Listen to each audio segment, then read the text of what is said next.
Vous connaissez les experts Miami? Eh bien, ce soir, nous serons chez les experts Lausanne. Imaginez, hier soir, vous êtes sortis boire un verre. Et ce matin, une personne a été retrouvée morte, poignardée.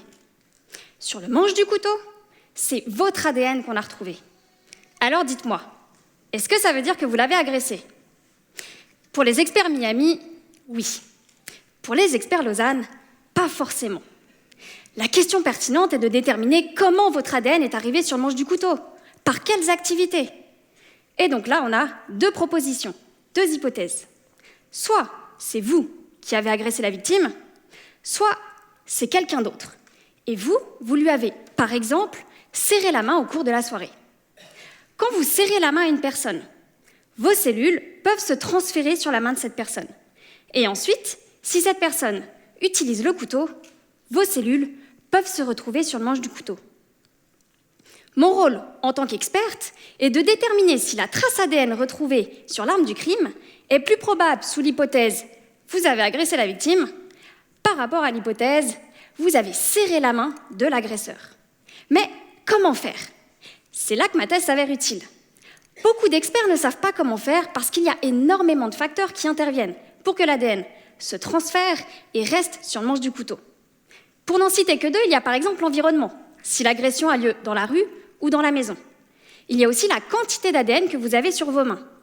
Est-ce que vous en avez beaucoup? Est-ce que vous en avez peu?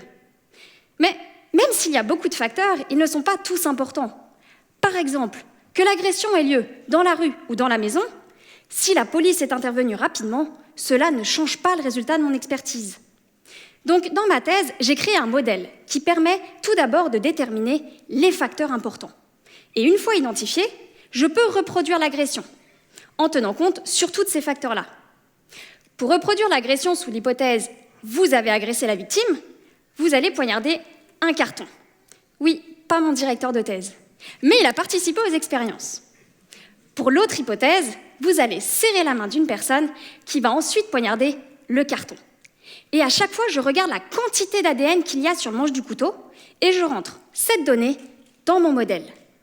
Au final, mon modèle m'indique que si je retrouve une très petite quantité de votre ADN sur l'arme du crime, ceci est plus probable si c'est quelqu'un d'autre à qui vous avez serré la main qui a agressé la victime plutôt que si c'est vous.